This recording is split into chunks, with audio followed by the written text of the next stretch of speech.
Welcome to the Bad Cats Club, where it is Halloween month. And yesterday we checked the invites, but today we are talking about costumes. And putting the time and thought into your costume that it deserves can really make or break your Halloween. And it really doesn't matter what size or age you are, unless you're 14. Then if you wear a sexy costume, it's just weird. Just find a costume you like, and I promise you that you can fix it so that it will fit your needs. You need to think about what those needs are, though. If you get cold a lot, then it might be as simple as pairing your costume with some leotards that match or a nice jacket. And also, what kind of a venue you're in. If you're going to a party, something really big and bulky is not gonna be fun at the end of the night. Going as a kissing booth might seem like a great idea, but bumping into people gets real old real fast. And when you need to pee and it takes you 10 minutes to get out of the costume, it's not fun. It's not fun at all. And also, if you choose something that needs a lot of makeup, like full-on body makeup, that's totally cool. But not so fun when you leave a big body-shaped mark on the couch. And also, it will smear and might not look so good at the end of the evening. If you are a real ambitious sort of a person, you might want to make your costume yourself, and that's where it's important to begin in a timely manner. Because sewing isn't that hard. I mean, it really isn't. But picking up the fabric, cutting it out, and pinning it, that's what takes time. It's like if you're painting a house, right? The painting itself doesn't take that much time. It's the prep work. And also, the same goes if you're going to order your costume. You really need to get on that, because this time of year, the shops that specialize in this kind of thing are super busy. And I would say expect at least 2 weeks waiting before you get your costume. And maybe even more. The shoes are also super important. I mean, 9-inch heels, they look fantastic. But if you're on your feet for more than 2 hours, you know they are going to hurt. And also, if you have a new pair of shoes, you haven't broken them in yet, my suggestion here, and I really want to press this, is bring a backup pair of shoes that are okay with what you're wearing, but are really comfortable, so you can switch them out if you come to that part of the evening where you just want to sit down forever.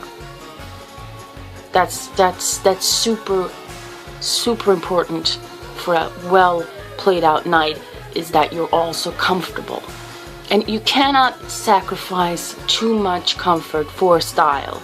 I mean, of course, you want to look good, but if you're not comfortable, you're not gonna have that much fun. And that goes for everything. If you're wearing a full-on fursuit, you look great, but you're gonna get super hot. And you're not gonna have as much fun as if you were comfortable. And you know it's gonna end with you taking half of the costume off, and it doesn't even matter at the end. Same if you're wearing something super tight or corseted. I mean, that looks absolutely fantastic on almost everyone, but you cannot have it too tight or too stiff, because you need to be able to move in it. And if you can't move around in a comfortable way, you're just not gonna have as much fun. So, style over comfort, by all means, if that's your thing, but within reason. And talking about shoes, this is really a detail that you need to think about, because if you're a goth vampire wearing Nikes, it doesn't work. And the same if you go as a ballerina and you're wearing 10-inch heels, that you look stupid, right? Another thing that you need to put a lot of thought into is the props. Now, I do not recommend making them yourself unless you really know what you're doing. because you can have the best Freddy Krueger outfit in the world. If your glove looks like it's made of old newspaper and duct tape, it's not all it can be. So I would buy my props, really, and that's what I do, I buy them. Now, the details can really make or break your evening. If you're wearing something super short, if you really want to wear something under that, like a covering panty, or maybe even a really mini short or something, just so that if you drop your keys, you can bend over to pick them up and not die.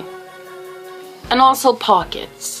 Really, the only thing that you need to have on your person when you are out partying is a cell phone and a credit card. Smokes, whatever.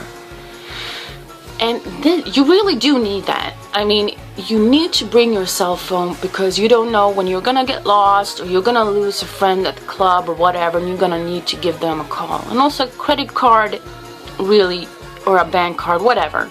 If you want to have a drink, you want to be able to buy a drink, you know? And smokes. And even if you have a costume that does not have a pocket, I suggest you put one in. This is really, really super easy. You can practically take anything, like take an old sock and you stitch that sucker in, or staple it in, whatever holds it in place.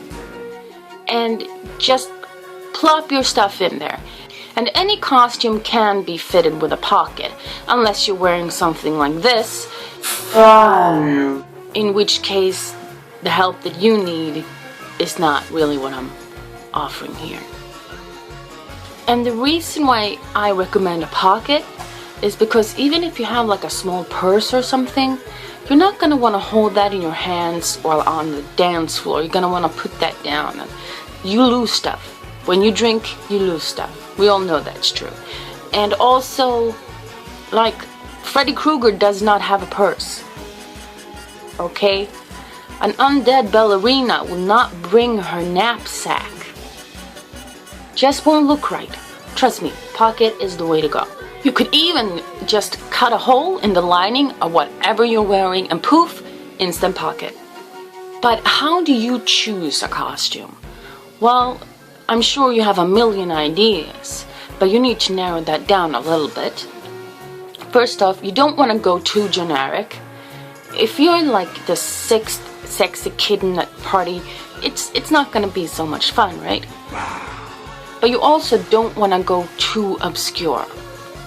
You might think it's a great idea to go with Death Note, but if you spend the entire night explaining who and what you are, it will deter.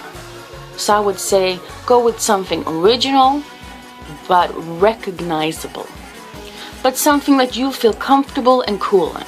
If you're going with a friend or a partner, you know it's fun to match, but it's nothing that you really need to do.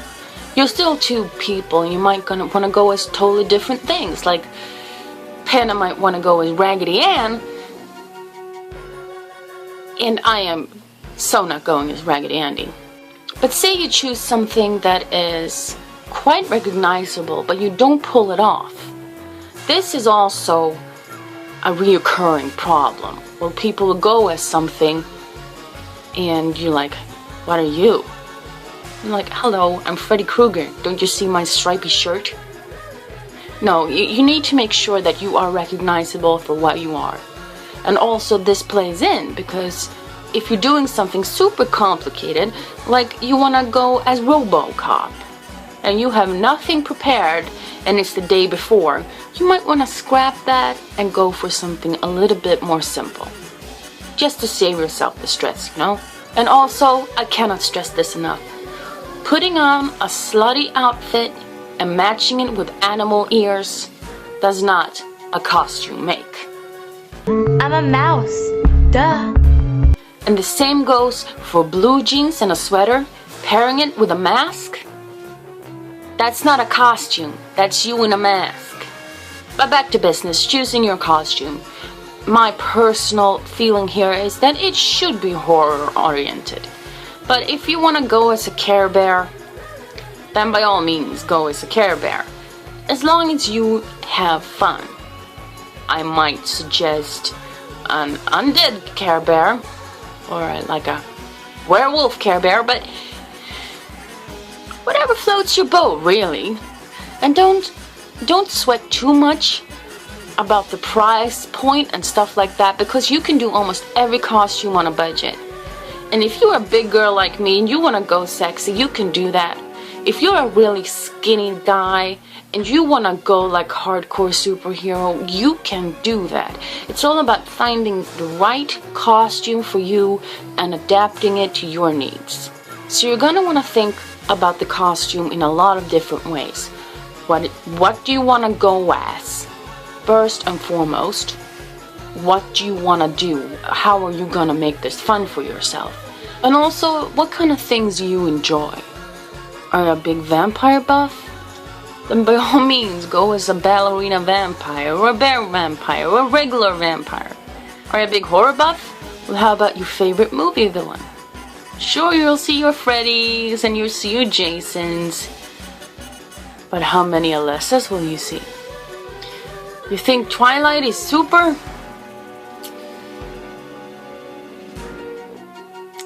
Go as a gay vampire. That might not be PC. Now, when it comes to choosing your costume, you really just have to think about it. Do you feel like you want to go super cute? Then you should absolutely do that. You want to go as a Care Bear or a unicorn or a Care Bear pooping unicorns. You want to go as a sexy cat? By all means, go as a sexy cat. But go the extra mile, put those teeth in and go as a mean, vicious sexy cat, Calling it now.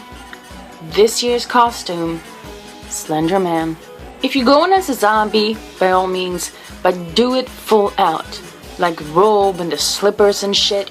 Don't just buy a mask and slap on a fake bite and call yourself a zombie. That's just cheap, man. This is the Bad Cats Club. I am Dolikisse, and next time we'll look at specific costumes and how to make them great.